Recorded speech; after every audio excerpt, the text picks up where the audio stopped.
Good afternoon hapon, magandang hapon. Galing na ako ng Terminal 1. Wala pa rin booking. Punta ng Terminal 2.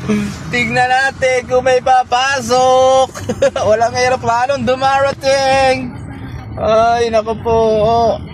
Ano namang nangyayari sa amin? Ay, ako.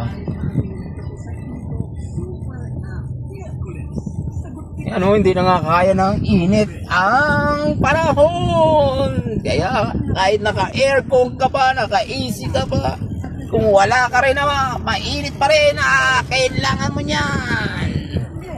Kaya ito, ikot-ikot sa Terminal 2, baka may mag-booking. Okay, sige.